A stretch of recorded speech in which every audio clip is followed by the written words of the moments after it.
Welcome back to my YouTube channel. आज हम जावा का एक इम्पोर्टेंट टॉपिक डिस्कस करने वाले हैं। वो है हमारा inner classes in Java. But inner classes in Java की थ्योरी में पिछली वीडियो में आपको कवर करा चुकी हूँ। इस वीडियो में हम इसकी प्रैक्टिकल इम्प्लीमेंटेशन देखेंगे कि हम इसको कैसे प्रैक्टिकली इम्प्लीमेंट करते हैं। दो कोडिंग क्वेश्चंस की हम सॉल्व करेंगे और 10 मल्टीपल चॉइस क्वेश्चंस हम सॉल्व करेंगे जो इंटरव्यू में पूछे जाते हैं। तो सबसे पहले हमें क्विक रिकैप लेते हैं जो हमारी इनर क्लासेस है वो क्या होती है। तो सबसे पहले हमारे पास आता है इनर क्लासेस। इसके चार टाइप थे।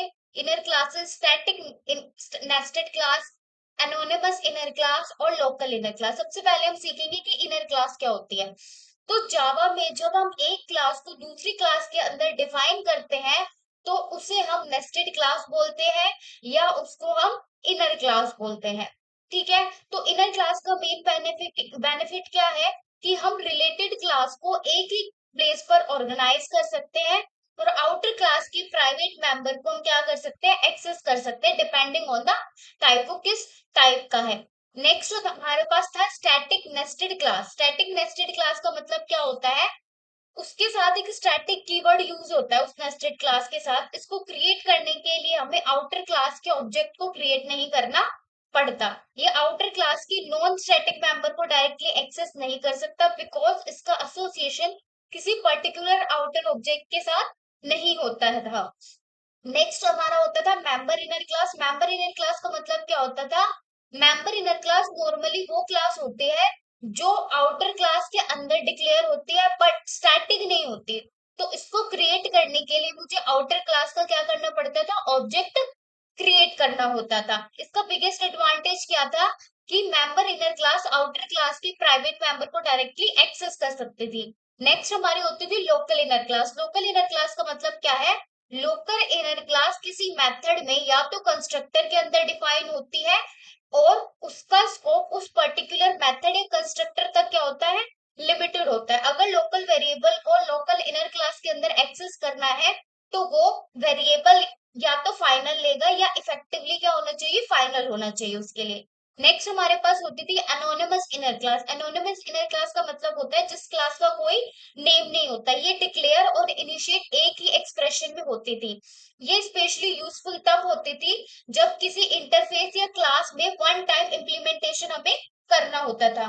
तो क्लासिकल एग्जांपल क्या हो सकता है, कंपैरेटर, लिसनर्स, कॉलबैक में हम एनोनिमस इनर क्लास का क्या करते हैं, यूज करते हैं। इसी वजह से आज की कोडिंग चैलेंजेस में हम एनोनिमस इनर क्लास का यूज कंपैरेटर और कॉलबैक के लिए करेंगे। तो सबसे पहले अपने फर्स्ट कोडिंग क्वेश्चन को क्या करते हैं, डिस्कस करते हैं कि हमारा पहला क्वेश्चन आज क्या है।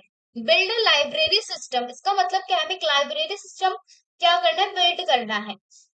ठीक है। जिसमें हमारी 4 इनर क्लासेस क्या होंगी, यहाँ पे यूज होंगी। Nested inner class, member inner class, local inner class और एनोनिमस इनर क्लास। ये चार टाइप के हमारे पास इनर क्लासेस होती है। तो रिक्वायरमेंट क्या है, जो हमारी बुक है वो नेस्टेड स्टैटिक नेस्टेड क्लास होनी चाहिए। लाइब्रेरियन हमारे पास मेंबर इनर क्लास होना चाहिए। रिसिप्ट हमारे पास लोकल इनर क्लास होनी चाहिए। और कंपैटिटर मतलब हम यहाँ पे कंपैटिटर यूज करेंगे वो हमारा एनोनिमस इनर क्लास होना चाहिए।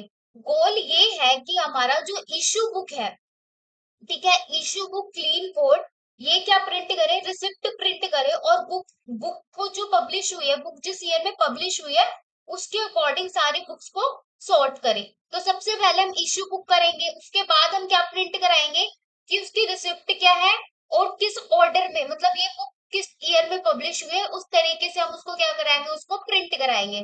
जो सबसे ओल्ड बुक होगी एंड जो सबसे न्यू बुक आई है उस तक में, उस रेंज में हम उसको क्या कराएंगे, प्रिंट करके प्रिंट कराएंगे सॉर्टिंग ऑर्डर में। ठीक है। तो अब इसका एक बार इसको समझते हैं कि इस क्वेश्चन को हम सॉल्व कैसे करना है। तो सबसे पहले बुक क्या है, स्टैटिक नेस्टेड क्लास है। तो बुक को लाइब्रेरी के ऑब्जेक्ट की क्या नहीं पड़ेगी, नीड नहीं पड़ेगी। ठीक है। अब ये सिर्फ बुक का क्या कर रही है, डेटा को स्टोर कर रही है। इसके अंदर टाइटल होगा, ऑथर होगा और ईयर होगा बुक के अंदर।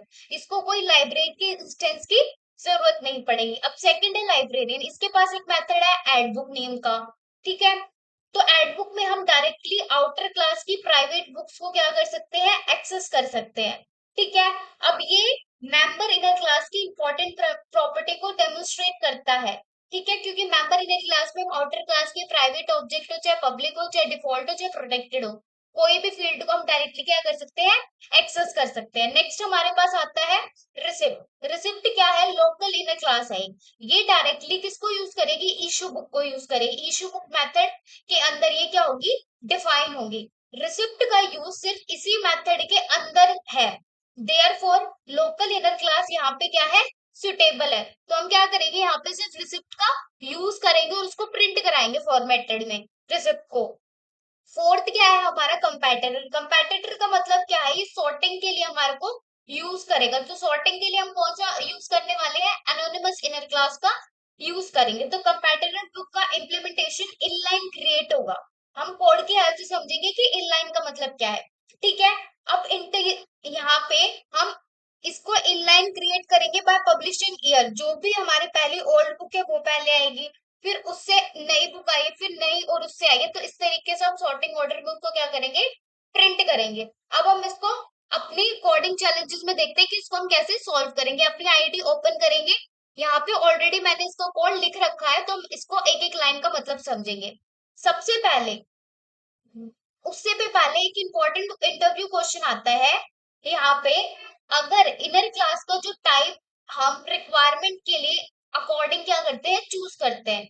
इनर क्लास का टाइप हम रिक्वायरमेंट के अकॉर्डिंग चूज करते हैं कि हमें क्या रिक्वायरमेंट है, तो उसके अकॉर्डिंग हम उसको चूज करेंगे। डेटा इंडिपेंडेंट है तो हम स्टैटिक नेस्टेड क्लास यूज करेंगे। डेटा इंडिपेंडेंट का मतलब वो किसी और क्लास पे डिपेंडेंट नहीं है। तो आउटर क्लास की प्राइवेट स्टेट की अगर हमको नीड है, आउटर क्लास के अगर मुझे क्या करना है, ऑब्जेक्ट क्रिएट करना है, अगर मुझे उसकी नीड है, तो हम मेंबर इन क्लास का यूज करेंगे। नेक्स्ट आता है हमारे पास टेम्परेरी मेथड। टेम्परेरी मतलब लोकल इनर क्लास। कोई स्पेसिफिक लॉजिक लिखना हो जो कि टेम्परेरी हो तो हम लोकल इनर क्लास का यूज करते हैं, या हमें वन टाइम इम्प्लीमेंटेशन करनी हो तो हम एनोनिमस इनर क्लास का क्या करते हैं, यूज करते हैं। अब इस कोड को समझते हैं। सबसे पहले इस कोड में मैंने क्या किया है, लाइब्रेरी नाम की क्लास क्रिएट की है। ठीक है, उसमें मैंने एक बुक नाम का कंपैटिटर का किया है, यूज किया है। अब मेरे पास ये लिस्ट है, ठीक है, मैंने एक लिस्ट क्रिएट करी है बुक नेम की। ठीक है, न्यू एरे लिस्ट। अब इसके अंदर मेरे पास जितनी भी बुक्स होंगी वो आ जाएंगी स्टोर होके। अब मैंने एक स्टैटिक नेस्टेड क्लास को क्या किया है, क्रिएट किया है, जिसके अंदर मैंने क्या किया, फील्ड प्रोवाइड करी है, मेरी बुक की फील्ड क्या। ठीक है, तो अब बुक में क्या है, बुक को यहाँ पे लाइब्रेरी के ऑब्जेक्ट की क्या नहीं थी, नीड नहीं थी। तो इसलिए मैंने इसको स्टैटिक क्लास क्रिएट किया। अब स्टैटिक के क्रिएट करने के बाद मैं सिर्फ इस क्लास को क्या कर सकती हूँ, विदाउट क्रिएटिंग एन ऑब्जेक्ट मैं इस क्लास को एक्सेस कर सकती हूँ। इसमें तीन चीजें थी हमारे पास, टाइटल बुक का, ऑथर और किस ईयर में ये पब्लिश हुई है वो। नेक्स्ट हमारे पास आएगा एक पैरामीटराइज कंस्ट्रक्टर, क्योंकि जब भी मेरा इसका क्या होगा, यहाँ पे हम इस मेथड इस क्लास को कॉल करेंगे तो यहाँ पे ऑटोमेटिकली मेरा कंस्ट्रक्टर कॉल होगा। तो इसलिए मैंने यहाँ पे क्या बनाया, पैरामीटराइज कंस्ट्रक्टर बनाया।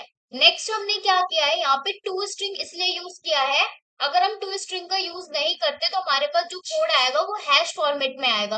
अगर हमें प्रॉपर स्ट्रिंग फॉर्मेट में कोड हमारा आउटपुट चाहिए, सॉरी, तो हम टू स्ट्रिंग का क्या करते हैं, यूज करते हैं। अगर मैं इसका यूज ना करूं तो मेरे पास जब मैं इसको कॉल करके डेटा प्रिंट कराऊंगी तो मेरे पास कुछ हैश फॉर्मेट में क्या आएगा, डेटा आएगा, उसको हमें डिक्रिप्ट करना पड़ेगा। तो इसलिए मैं किसका यूज करूँ, यहाँ पे टू स्ट्रिंग का यूज करूँ। तो ये हमारे जो भी आउटपुट होगा उसको स्ट्रिंग फॉर्मेट में कन्वर्ट कर देगा। ठीक है, नेक्स्ट है हमारे पास member inner class. Member inner class के लिए हमें कौन सी क्लास यूज करें, लाइब्रेरियन। अब इसमें हमको एक मेथड क्रिएट करना था एड बुक नेम का। ठीक है, मैंने यहाँ पे बुक का रेफरेंस लिया है, जो हमने ऊपर लिस्ट क्रिएट करी है उस बुक का मैंने यहाँ पे रेफरेंस लिया है, और यहाँ पे मैंने क्या किया, बुक को ऐड कर दिया। और यहाँ से हम क्या लेंगे, बुक का टाइटल यहाँ से फेच कर लेंगे जो हमने स्टैटिक क्लास के अंदर लिखा है। नेक्स्ट है हमारा क्लास। अब हमने क्या किया है, रिसिप्ट हमारी है एक लोकल इनर क्लास। उससे पहले एक मैंने मेथड क्या किया हुआ है, क्रिएट किया हुआ है, इशू बुक नेम का मेथड क्रिएट किया हुआ है। उस इशू बुक के अंदर मेरी रिसिप्ट क्लास क्या हुई है, डिफाइन हुई है। ठीक है, अब रिसिप्ट का यूज सिर्फ इसी मेथड के लिए होगा जब हम प्रिंट करा रहे हैं, तो यहाँ से मेरा रिसिप्ट का क्या होगा, इस क्लास का यूज होगा। ठीक है, तो यहाँ पे इसीलिए इसको लोकल इनर क्लास यहाँ पे क्या है, सुटेबल है। हम इसका सिर्फ टेम्परेरी यूज कर रहे हैं, रिसिप्ट को प्रिंट कराने के लिए, बुक का टाइटल इश्यू कब हुआ है वो प्रिंट कराने के लिए हम इसको क्या कर रहे हैं, यूज कर रहे हैं। सेकंड है हमारी anonymous inner class. Anonymous inner class का मतलब क्या है कि जिस क्लास का कोई नेम नहीं होता। सॉर्टिंग के लिए हम एनोनिमस इनर क्लास का यहाँ पे क्या कर रहे हैं, यूज कर रहे हैं। तो अब यहाँ पे हम किसका यूज करेंगे, कंपैटिटर बुक का यूज कर रहे हैं। ठीक है, जिसका इम्प्लीमेंटेशन हमने क्या किया है, इनलाइन क्रिएट किया है। ठीक है, इनलाइन का मतलब क्या है, हमने एक ही बारी में सारा का सारा डेटा क्या कर दिया, कंपेयर कर दिया। सबसे पहले मैंने बुक को क्या किया, सॉर्ट किया है। जावा में ऑलरेडी हमारे पास बिल्ट इन क्लास होती है सॉर्ट नेम की, जो भी हमारा पूरा डेटा होता है उसको सॉर्ट कर देती है। तो यहाँ पे मैंने ईयर वाइज अपनी बुक्स को क्या कराया है, सॉर्ट कराया है। और यहाँ से मैंने डायरेक्टली न्यू कंपैटिटर बुक का ऑब्जेक्ट क्रिएट करके उसको कॉल करा है। अब यहाँ पे हमारे पास ऑलरेडी कंपेटिटर के अंदर कंपेयर नाम का मेथड होता है, जिसको हमको क्या करना पड़ता है, ओवरराइड करके उसकी इम्प्लीमेंटेशन प्रोवाइड करनी पड़ती है। उसमें हमारे पास दो तरीके के आर्ग्यूमेंट्स लेने होते हैं हमें। जैसे आप इसकी डॉक्यूमेंटेशन खोलोगे तो आप यहाँ से पढ़ोगे कि जो हमारा कंपेटिटर होता है वो एक तरीके का क्या होता है, इंटरफेस होता है। उस इंटरफेस के अंदर हमारे पास ये मेथड डिफाइन होता है। ठीक है, जो कि हमारा दो आर्ग्यूमेंट लेता है। और रिटर्न में क्या करता है, या तो वो नेगेटिव इंटीजर रिटर्न करेगा, या जीरो करेगा, या पॉजिटिव इंटीजर रिटर्न करेगा। तो जो हमारा फर्स्ट आर्ग्यूमेंट है वो लेस देन, इक्वल देन या ग्रेटर देन होना चाहिए हमारे सेकंड आर्ग्यूमेंट से। ठीक है, फर्स्ट आर्ग्यूमेंट जो हमारा फर्स्ट पैरामीटर है वो, और सेकंड आर्ग्यूमेंट जो हमारा सेकंड पैरामीटर है वो। तो इम्प्लीमेंटेशन क्या इंस्टॉल करते हैं, मतलब जो कंपेयर है, मैंने यहाँ पे दो आर्ग्यूमेंट पास करे, एक्स और वाई। अगर वो किसके इक्वल है, माइनस साइन कंपेयर के इक्वल है, तो सारे x के लिए एंड y के लिए क्या इंप्लाई करेगा कि ये एरर शो करेगा। क्यों, इफ एंड ओनली इफ, अगर आप y और x को कंपेयर करें तो। ठीक है, तो इस तरीके से हम क्या करते हैं, कंपैटिटर का यूज करते हैं। तो यहाँ पे हम बुक वन और बुक टू को क्या कर रहे हैं, कंपेयर कर रहे हैं ईयर वाइज। जिसका ईयर भी क्या होगा, बड़ा होगा, वो पहले प्रिंट होगी, और जिसका ईयर ओल्ड होगा वो पहले क्या होगी, हमारी सॉर्टेड प्रिंट होगी। ठीक है, इस तरीके से हम क्या करा रहे हैं, उसको प्रिंट करा रहे हैं। और यहाँ से फॉर ईच लूप का यूज करके मैंने सारी की सारी बुक्स को क्या करा लिया, यहाँ से पहले फेच कर लिया इस कंपैटिटर से, और फिर इसको प्रिंट कराया है। ठीक है, नेक्स्ट में हमने क्या क्रिएट किया है, मेन फंक्शन क्रिएट किया है। सबसे पहले मैंने लाइब्रेरी क्लास का ऑब्जेक्ट क्रिएट किया है। दूसरी मेरी क्लास थी लाइब्रेरियन, फिर मैंने उसका ऑब्जेक्ट क्रिएट किया है लाइब्रेरियन का। बट साथ के साथ मैंने कौन सी क्लास का यूज किया, हमारी आउटर क्लास के रेफरेंस का यूज करके मैंने इनर क्लास को क्रिएट किया, क्योंकि लाइब्रेरियन मेरी क्या थी, इनर क्लास थी। तो इनर क्लास का ऑब्जेक्ट क्रिएट करने के लिए मुझे सबसे पहले आउटर क्लास का ऑब्जेक्ट क्या करना पड़ता है, क्रिएट करना पड़ता है। नेक्स्ट हमने क्या किया है, जो भी हमारा मेथड था लाइब्रेरियन के अंदर ऐड बुक नेम का, वो मैंने यहाँ पे क्या किया, कॉल किया, और न्यू बुक यहाँ पे क्या किया, ऐड किया है। क्लीन कोड नेम का मेरा टाइटल है बुक का, रॉबर्ट सी मेरी ये बुक का ऑथर है, और किस ईयर में ये मेरी पब्लिश हुई है। तो इस तरीके से मैंने तीन बुक यहाँ पे क्या किया है, ऐड बुक ऐड करी है। और लास्ट में हमने क्या किया है, इश्यू बुक नेम के मेथड को कॉल किया है कि मेरी ये वाली बुक का इश्यू बुक वाली चीज प्रिंट कर दो क्लीन कोड की। और printed book sorted by year, और इस तरीके से ईयर वाइज सारी की सारी बुक्स को क्या करा दो, आप प्रिंट करा दो। अब हम स्टैटिक वाले चीज में देखते हैं। स्टैटिक में हमारे पास क्या था, सिर्फ हमने यहाँ पे बुक का टाइटल, ऑथर और ईयर प्रोवाइड करे स्टैटिक में। ठीक है, तो हमने इस क्लास के ऑब्जेक्ट का को क्रिएट किए बिना इसकी सारी की सारी प्रॉपर्टीज और फील्ड को क्या कर लिया, यहाँ पे यूज कर लिया। तो यही हमारे पास सबसे यूजफुल होता है कि हम स्टैटिक जो भी चीज होती है वो बिना ऑब्जेक्ट क्रिएट करे उसको क्या कर सकते हैं, एक्सेस कर सकते हैं। ठीक है, अब हम इस कोड को क्या करेंगे, रन करेंगे, तो हमारे पास जो भी बुक का ऑर्डर आएगा वो सॉर्टेड फॉर्म में क्या आएगा, आउटपुट आएगा। ठीक है, अब हमने इस कोड को क्या किया है, रन करा है, तो बुक एडिट हो गई मेरी। Clean code, book edit, effective Java, book edit, had first, ये मेरी तीन बुक है जो मैंने ऐड करी है। चेकआउट रिसिप्ट भी क्या हो गई मेरी, बुक इशू कौन सी हुई है, क्लीन कोड, हमने क्या किया, ये वाली बुक को हमने इशू कराया है। और इस तरीके से मेरी बुक क्या हो गई, सॉर्ट हो गई ईयर वाइज, 2005, 2008 एंड 2018। ठीक है, आई होप आपको ये क्वेश्चन अब समझ आया होगा। नेक्स्ट क्वेश्चन पे चलते हैं। नेक्स्ट क्वेश्चन क्या है, build a bank account system. ठीक है, हमें एक बैंक अकाउंट सिस्टम क्या करना है, क्रिएट करना है।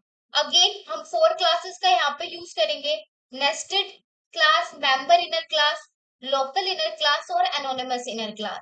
ठीक है, अब स्टैटिक नेस्टेड क्लास के अंदर हमारे पास है एड्रेस, मेंबर इनर क्लास के पास है transaction history, validation helper local inner class में है, और own transaction complete interface implementing हमें एनोनिमस इनर क्लास की हेल्प से करनी है। अब हमारा गोल क्या है कि हमें क्या करना है, ट्रांसफर 500 अमाउंट को वैलिडेट करें, अगर एफिशिएंट बैलेंस है तो अमाउंट डिडक्ट होगा और कॉल बैक क्या हो जाएगा, हमारे पास एग्जीक्यूट हो जाएगा।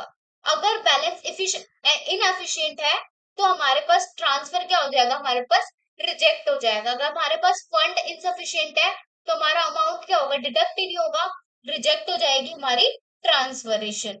ठीक है, तो अब इसको समझते हैं, कोड की हेल्प से हम इसको क्या करेंगे, समझेंगे। बट मैंने उसको आइडिया दे दिया है कि हमें स्टैटिक नेस्टेड क्लास को क्या करना है, एड्रेस को क्रिएट करना है, उसके अंदर क्या क्या फील्ड देनी, कस्टमर की सिटी और उसका पोस्टल कोड। अब इसके लिए मुझे बैंक अकाउंट का इंस्टेंस क्रिएट नहीं करना, तो सबसे पहले हमारी क्लास का नेम बैंक अकाउंट होगा।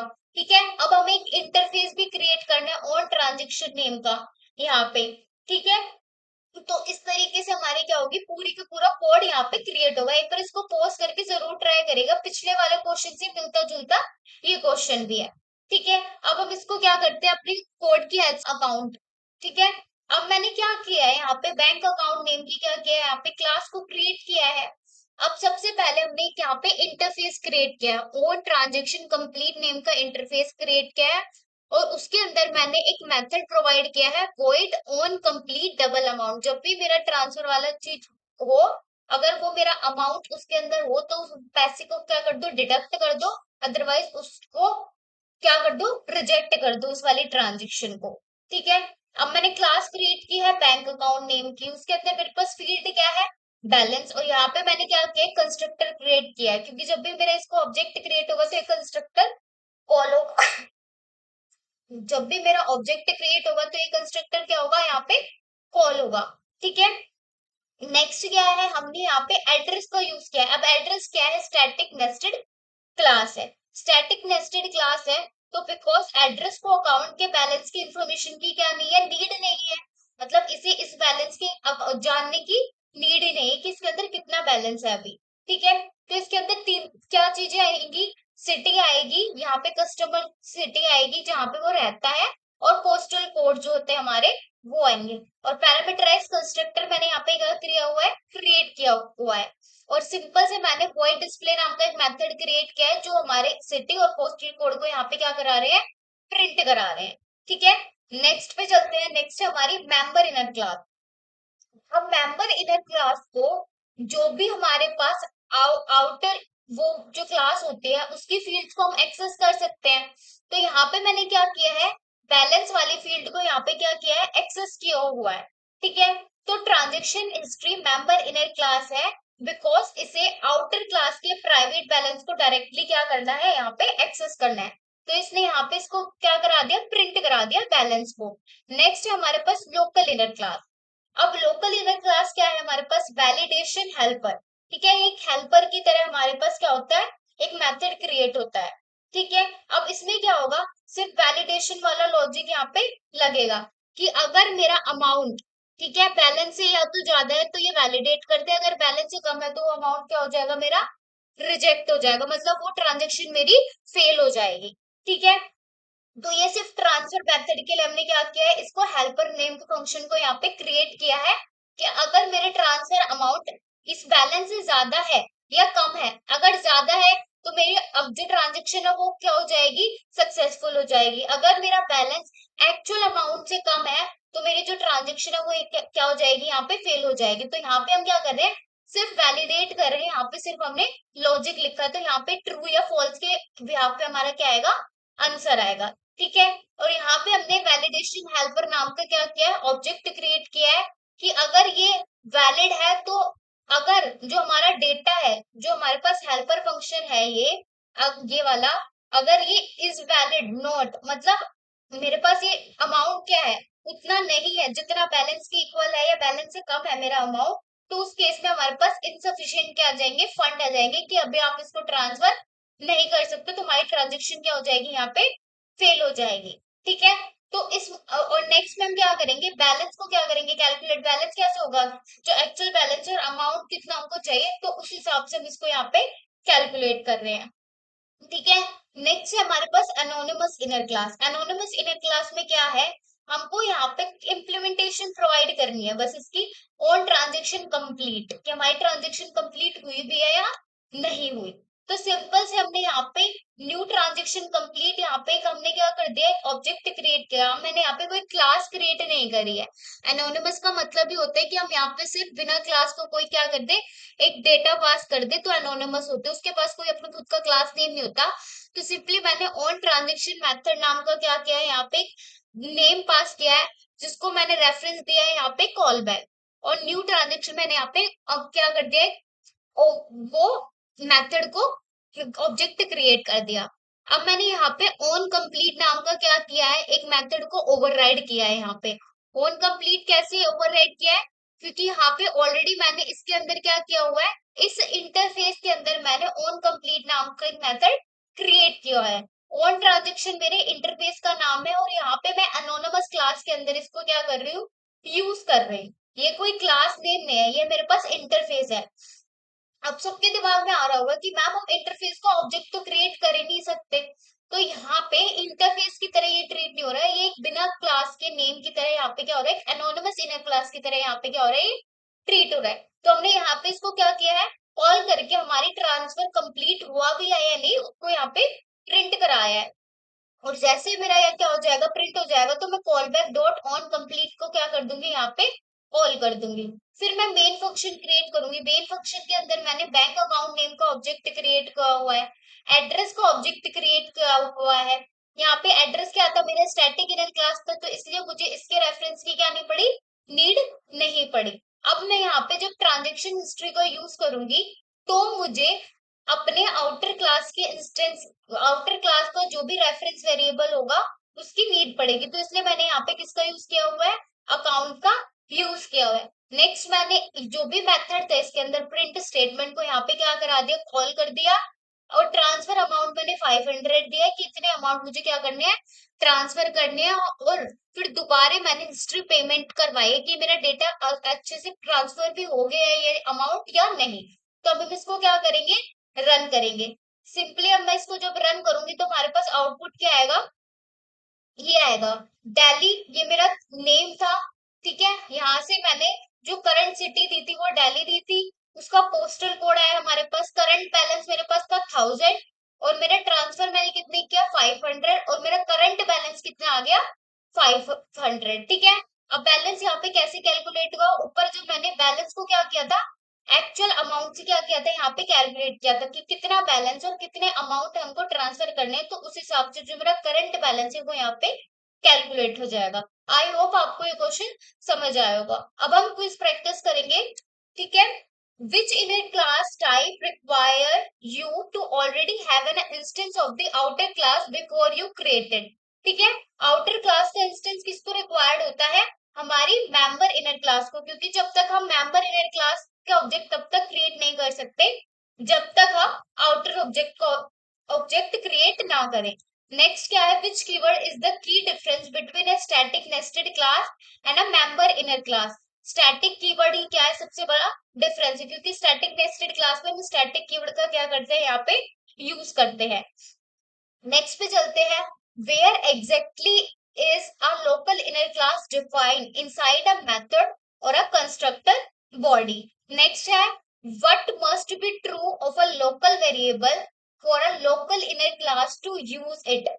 ठीक है, what must be true of a local variable for a local, क्या क्या चीजें ट्रू होनी चाहिए, तो उसके लिए हमारे पास या तो फाइनल होना चाहिए या इफेक्टिवली क्या होना चाहिए, फाइनल होना चाहिए।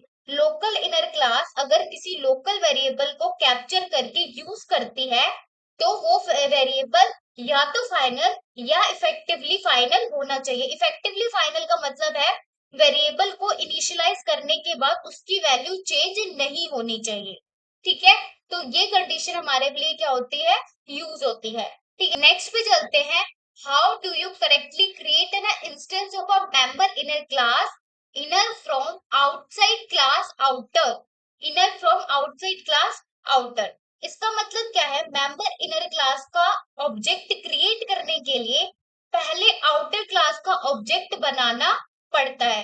ठीक है, तो यहाँ पे हमें कौन सा करेक्ट है कि हम कैसे कर सकते हैं डिफाइन। तो सबसे पहले मुझे आउटर का रेफरेंस क्रिएट करना पड़ेगा और फिर मैं यहाँ पे इनर क्लास का क्या करूंगी, ऑब्जेक्ट क्रिएट करूंगी। नेक्स्ट क्या है, which statement best describe N anonymous inner class. A class with no name declare and initiated in a single expression। एक सिंगल एक्सप्रेशन के अंदर हम उसको क्या करते हैं, डिक्लेयर करते हैं। तो लैम्डा एक्सप्रेशन में भी हम इसको डिक्लेयर करते हैं। Can a single anonymous inner class extend the class and implement the interface at the same time। ठीक है, इसका मतलब क्या है, अनोनिमस क्लास जावा में आइदर किसी क्लास को एक्सटेंड कर सकती है और किसी इंटरफेस को क्या कर सकती है, इम्प्लीमेंट कर सकती है। दोनों को साइमल्टेनियसली एक्सटेंड और इम्प्लीमेंट क्या नहीं कर सकती, वो नहीं कर सकती, दोनों एक साथ नहीं हो सकते। तो इसका आंसर है नो, या एक टाइम पे ये एक ही चीज करेगी, या तो एक्सटेंड करेगी या उसको इम्प्लीमेंट करेगी। नेक्स्ट पे चलते हैं, why cannot a static nested class directly access the non static member of it the outer class.